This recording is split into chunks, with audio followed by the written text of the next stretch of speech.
कई मांगों के समर्थन में सीपीएम ने बिन्नागुड़ी ग्राम पंचायत में किया प्रदर्शन।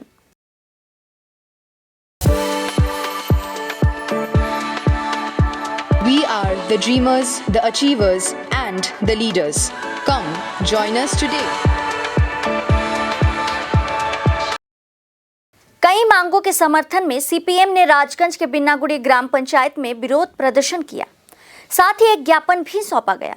सोमवार को सीपीएम राजगंज एरिया कमेटी ने आमबाड़ी बटताला मोड़ से एक रैली के माध्यम से बिन्नागुड़ी ग्राम पंचायत के सामने विरोध प्रदर्शन कर एक ज्ञापन सौंपा। इस कार्यक्रम में सीपीएम के जलपाईगुड़ी जिला सचिव कौशिक भट्टाचार्य, राजगंज एरिया कमेटी के सचिव रतन राय, बापी दे, अमल दे और भवानंत राय समेत अन्य लोग उपस्थित थे। 3 বছর হয়ে গেছে, 3 বছর পেরিয়ে গেল। পশ্চিমবঙ্গে 100 দিনের কাজ বন্ধ, আপনারা প্রত্যেকেই জানেন, যেটা করতে পারে না। রেগা আইন হয়েছে 2004 সালে ইউপিএ সরকার যখন ছিল, তখন বামপন্থীরা বহু লড়াই সংগ্রাম করে গোটা ভারতবর্ষের গ্রামীণ মানুষদেরকে কাজের নিশ্চয়তার প্রকল্প হিসাবে ঘোষণা করে। সেই আইন 2006 সালে আইন হিসেবে লাগু হয়।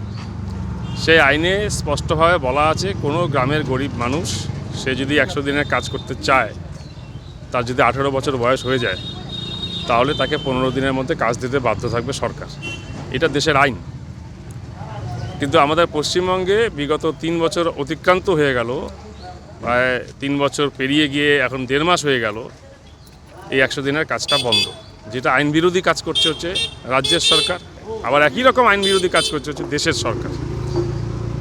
ফলে গ্রামের গরিব মানুষরা এসছেন, 100 দিনের কাজ তারা দাবি করবেন। আজকে 4-এর ক ফর্ম ফিল আপ করে তারা জমা দেবেন, রিসিভ করবেন।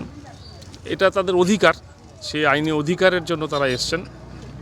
এবং এ বাদ দিয়েও আপনারা জানেন যে আবাস যোজনা, এ নিয়ে গোটা পশ্চিমবঙ্গে ভুরি ভুরি অভিযোগ, আমাদের রাজগঞ্জের বিভিন্ন অঞ্চলে সেই অভিযোগ আছে। ফলে এই আবাস যোজনায় যারা প্রকৃত গরিব মানুষ, তারা সঠিকভাবে তাদের ঘর ন্যায্য পাওনা সেটা যাতে পায়, সে ব্যাপারেও আমরা কিছু তালিকা আমরা এখানে জমা করব। আজকে তাদেরকে তালিকাভুক্ত করতে হবে। এবং যারা বেআইনিভাবে ঘর পাচ্ছেন, যাদের দোতলা বাড়ি আছে, 3তলা বাড়ি আছে, কিংবা অন্যান্য যে কারণে ঘর পায় না মানুষ, তার মধ্যে দিয়েও ঘর পাচ্ছেন, এই তালিকাও আমরা তুলে দেব। ফলে স্বাভাবিকভাবেই গ্রামের গরিব মানুষের এই আন্দোলন কিছুই না, এটা আন্দোলনের কোনো প্রয়োজন ছিল না, কারণ এটা গরিব মানুষের অধিকার, আইনি অধিকার। সেই অধিকার হিসেবে তারা এসছেন, জমা করবেন। আজকে বিশেষ করে যদি বলতে হয়, আমাদের যে খুব বেশি ডেপুটেশনের জন্য এসছি তা না, মানুষ কাজের অধিকারটা বুঝে নিতে এসছেন। 100 দিনের কাজের জন্য 4-এর ক ফর্ম ফিল আপ করবেন। এবার দিয়েও আরও 3-4 দফা দাবি আছে। সেই দাবিগুলোর মধ্যে আবাস যোজনা আছে, বৃদ্ধ ভাতা, বার্ধক্য ভাতা আছে, বিধবা ভাতা আছে, সেই ভাতা প্রকল্পগুলো যেগুলো আছে সেগুলোকে চালু করা, এবং ভাতার যে অর্থ সেটাকে আরও ব্যয় বরাদ্দ করা ইত্যাদি দাবি আছে। কিন্তু মূল যে বিষয়টা সেটা হচ্ছে, গ্রামের অর্থনীতি যদি চাঙ্গা না করা যায়, গ্রামের মানুষের যদি 100 দিনের কাজকে চালু না করা যায়, তাহলে গোটা পশ্চিমবঙ্গের বাজারের একটা ভয়াবহতা দেখা যাচ্ছে। আপনারা দেখুন না, গ্রামে গঞ্জে এক একটা দোকান ঝাঁপ বন্ধ হয়ে যাওয়ার পথে, মানুষের পকেটে পয়সা নেই। এই যে পকেটে পয়সা নেই, আগে যখন 100 দিনের কাজটা ছিল, মানুষ তো কাজ পেতেন। তো গোটা জলপাইগুড়ি জেলাতে 4.5 লক্ষ উপভোক্তা আছে, 4.5 লক্ষ উপভোক্তা। 4.5 লক্ষ উপভোক্তা যদি 100 দিনের কাজ পেতেন, তাহলে জলপাইগুড়িতে অন্ততপক্ষে এই 3 বছরে 1500 কোটি টাকার বাজার হতো, 1500 কোটি টাকা। তাহলে এই 1500 কোটি টাকা তো জলপাইগুড়ি বাজারে আসতো। জলপাইগুড়ির বিভিন্ন মানুষ তো এই 1500 কোটি টাকা রোল করতেন। তো হাটগুলো, বাজারগুলো, সেগুলো তো চাঙ্গা হতো, মানুষ তো অর্থনীতির দিক থেকে মাথা উঁচু করে বাঁচতে পারতেন। তো সে কারণেই তো বামপন্থীরা গ্রামের মানুষের হাতে যাতে পয়সা যায়, অর্থ যায়, তাদের কাজের বিনিময়ে, সেটাই তো তৈরি করেছিল গ্রামের মানুষ।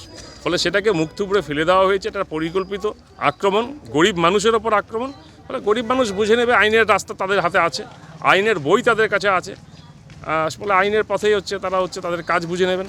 আজকে এসছেন তারা, অত্যন্ত গরিব মানুষ, মা বোনেরা এসছেন, দেখবেন আপনারা তো দেখছেনই, বহু মা বোনেরা এসছেন, তারা 100 দিনের কাজ করেন, তাদের পরিবারের মানুষরা কাজ করেন। 100 দিনের কাজের জন্য 4-এর ক ফর্ম ফিল আপ করবেন। কার্ডটা ল্যাপস হওয়ার পথে পশ্চিমবঙ্গের, একটা আইনি অধিকার ল্যাপস হয়ে যাওয়ার পথে পশ্চিমবঙ্গে, এটা মেনে নেওয়া যায় না। ফলে এর বিরুদ্ধে আমাদের সমস্ত গ্রাম পঞ্চায়েত দপ্তরে আমরা যাচ্ছি, আমাদের কাজ শুরু হয়েছে। আজকে এখানে বিন্নাগুড়ি গ্রাম পঞ্চায়েতে আমরা আছি।